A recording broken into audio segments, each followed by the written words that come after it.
Chers amis, bonjour, ici Paul Lemineux, postdoctorant en biologie pour la science de part. Je souhaite revenir un petit peu sur la vidéo que j'ai faite hier sur les conneries d'Idriss Aberkane, hyper-docteur, le docteur au cube, sur le professeur Raoult. J'ai parlé, dans l'une des premières choses que j'ai débunkées, j'ai parlé du H-index. Et le copain Michael de la chaîne La Biologie fait des vidéos m'a dit que je n'avais pas été assez clair sur le H-index, et vous aurez d'ailleurs le commentaire épinglé sous la vidéo sur Idriss Aberkane, où il explique ce qu'est le H-index. J'ai envie dans cette vidéo de vous parler de l'évolution de H-index, mais sans rentrer dans les détails, c'est-à-dire que cette vidéo ne sera pas tout à fait juste, elle ne sera pas fausse non plus, mais elle ne sera pas tout à fait juste, parce que si je dois rentrer dans les détails, je dois vous expliquer ce genre de papier-là, vous voyez, avec tout un tas d'équations, parce que c'est comme ça que l'on calcule les H-index, les G-index, les E-index, les index dont je vous parlerai, et je suis incapable de vous expliquer l'ensemble de ces équations.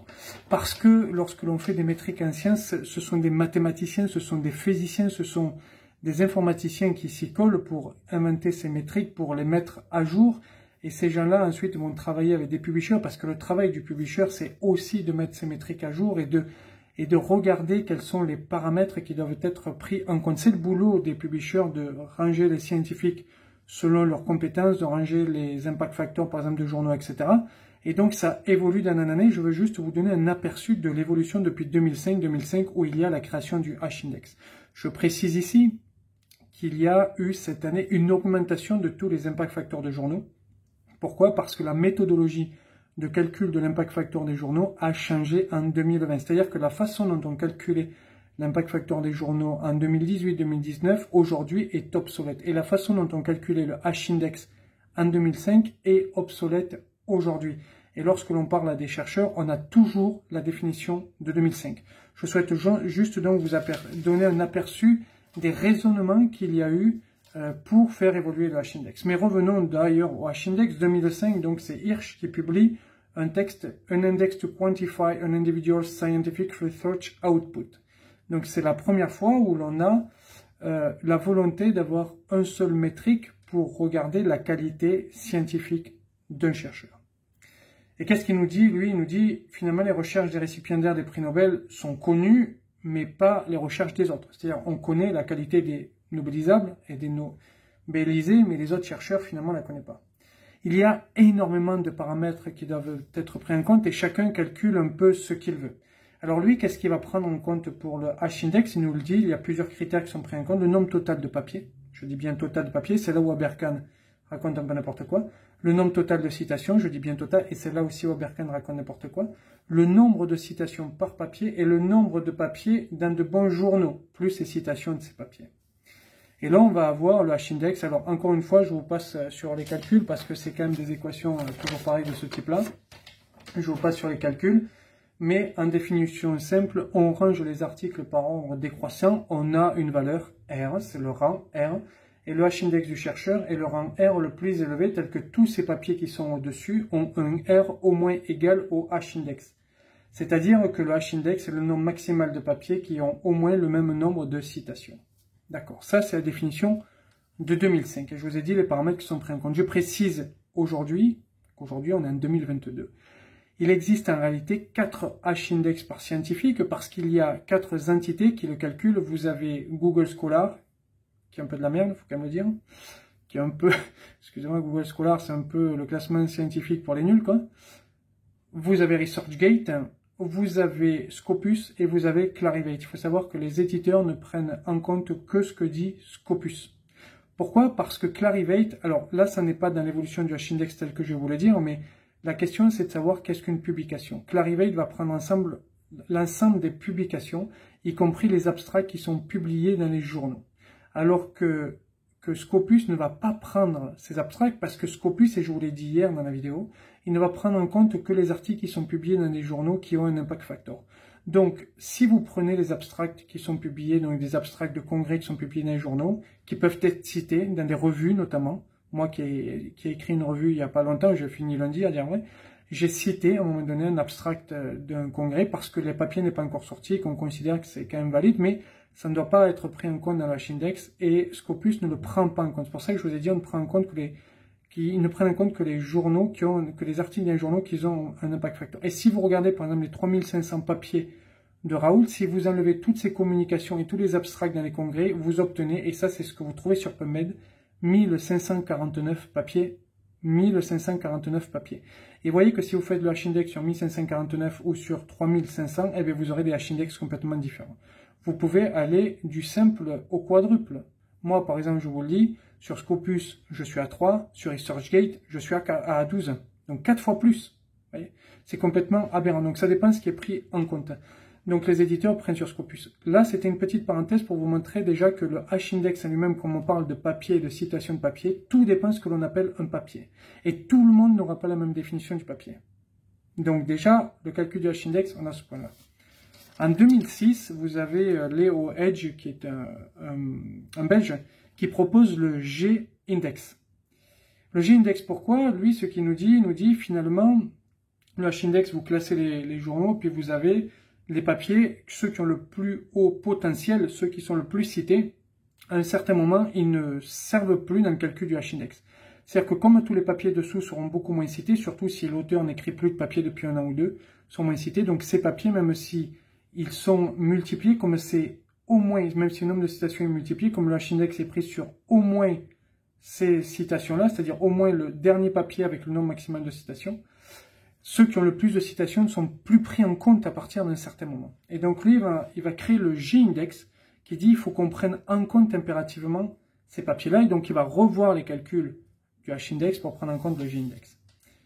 En 2009, 3 ans plus tard, vous avez Zhang qui lui, vous dit le professeur Zhang, qui lui crée le I-index. I en anglais, donc c'est le E, l'index E. Et lui, qu'est-ce qu'il vous dit, Zhang? Il vous dit, le H-index a quand même un problème, et le problème, c'est l'excès de citations et les autocitations. Comment on fait pour calculer les autocitations, prendre en compte les autocitations et les excès de citations? C'est-à-dire ceux qui sont énormément cités, professeurs qui sont énormément cités, et puis des gens qui sont directeurs d'institut et qui sont cités par les membres de leur institut, etc. C'est ce qu'on appelle un excès de citation, qui n'est pas directement de l'autocitation, mais on prend en compte aussi l'autocitation. Et donc lui, il va créer le E-index, I en anglais, le I-index, qui va corriger tout ceci. Donc on a une évolution, vous voyez, déjà 2 fois depuis 2005, entre 2005 et 2009, du H-index. En 2010, c'est Hirsch lui-même qui va corriger son H-index et qui va inventer le H-bar index. Et dans la réalité des faits, aujourd'hui, on calcule plus le H-bar que l'on nomme le H-index, mais qui n'est plus un H-index à proprement parler, on calcule plus le H-bar index. Et lui, en fait, il va prendre en compte un certain nombre de critiques. Alors, partout, il faut savoir que le H-index, il y a eu des critiques qui remontaient assez loin. Moi, je trouve des critiques qui étaient justes, mais qui allaient très loin. Par exemple, on vous dit comment vous voulez, avec un H-index, comparer le travail d'un occidental et d'un africain, puisque finalement, les sous alloués à la recherche en Afrique, dans les pays africains et dans les pays occidentaux, est totalement différent. Donc, il faudrait prendre aussi en compte, vous avez des auteurs qui ont écrit ça, des gens qui ont pensé ceci, notamment des éditeurs qui ont pensé ceci. Et ça, il faudrait peut-être prendre en compte aussi le PIB du pays dans lequel est le chercheur et les sommes allouées aux recherches. Pour le H-index, puisqu'en effet, si vous avez que 1000 balles par an pour travailler, si vous en avez 1000 millions, c'est pas, bon, j'exagère sur 1000 millions, mais vous comprenez, si vous avez du simple que vous multipliez par 1000 ou 2000 fois, les budgets, bien sûr, vous pourrez plus facilement publier. Ce n'est pas forcément votre qualité qui fait que vous avez publié, mais parce que vous avez plus de moyens.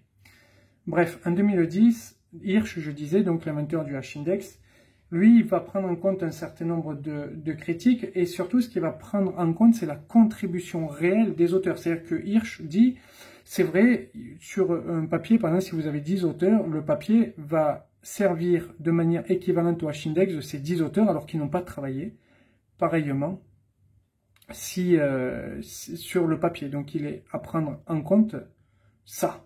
Donc, on va donner un score à chaque auteur, s'il est en première position, deuxième position, dernière position, avant-dernière, etc. Parce que sa place dans le papier, ça va permettre de savoir un peu sa contribution. Les chercheurs se classent en contribution, donc là, on invente le H-bar index, qui est plus ou moins calculé aujourd'hui. En 2016, vous avez, alors ça, c'est des Norvégiens, je ne sais pas si je vais bien les prononcer, mais Sandstrom et Bessalar, qui démontre que pour avoir, alors ça c'est une petite note et ça va être pris en compte un peu plus tard, que pour avoir un haut H-index, il vaut mieux multiplier les papiers que avoir des papiers de qualité. Et celui qui l'a bien compris, c'est bien évidemment le professeur Raoult. Donc en 2016, on commence à avoir cette critique publiée, en tout cas publique, du H-index en disant, finalement le H-index, il vaut mieux avoir beaucoup de papiers que des papiers de haute qualité. Parce que justement, à un moment donné, c'est ce que prenait en compte le G-index, le papier de haute qualité sera plus pris en compte dans le calcul du H-index. Donc il vaut mieux multiplier les petits papiers que les grands papiers. En 2020, vous avez la mention du K-index. Alors le K-index, il y a d'autres paramètres qui vont être pris en compte comme les citations indépendantes. Alors là, on va éliminer les autocitations. Toutes les autocitations sont éliminées. Jusqu'à présent, avec le H ou le H-bar, je vous dis aujourd'hui on calcule presque plus le H-bar, les autocitations sont, pour Scopus en tout cas, on vous donne une marge de 5% et on regarde à peu près là, donc c'est pris plus ou moins en compte, je ne sais pas exactement comment encore. Une fois, les calculs sont très complexes, pardon de vous remontrer cette feuille, ça c'est la feuille du calcul du J-index. Les calculs sont très complexes et je ne comprends pas tous, pour ça je vous dis la vidéo ne sera pas dans le détail, donc ce sera en partie fausse, mais je veux juste vous montrer l'évolution. Et donc on a le K-index, qui est le dernier index inventé, nous sommes en 2020, qui lui va prendre les citations indépendantes, va éliminer les propres citations, et il va regarder aussi sur les papiers les citations de chaque auteur et non pas les citations globales du papier.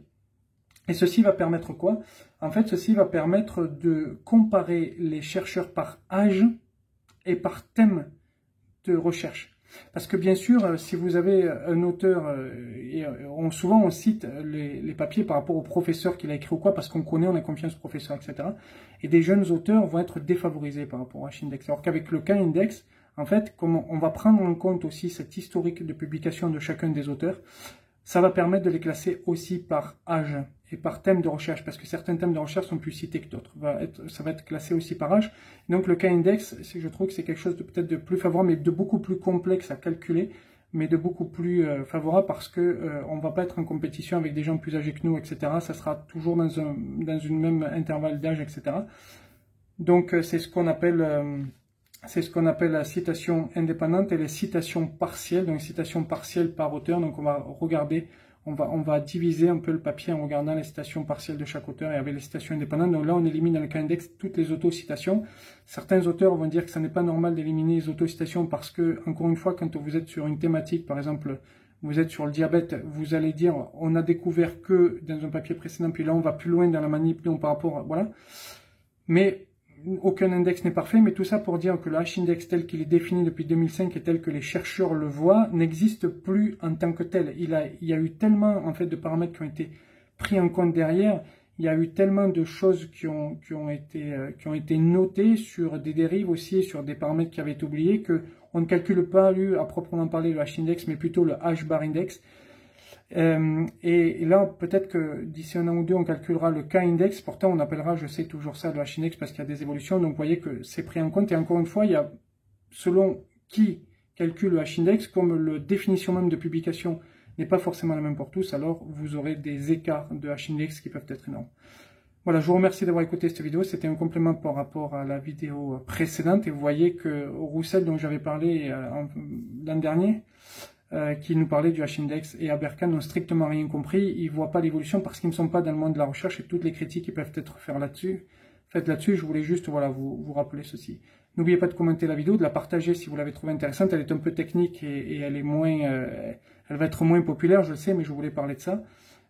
N'oubliez pas de vous abonner à la chaîne. Vous pouvez m'aider sur Utip financièrement si vous le souhaitez.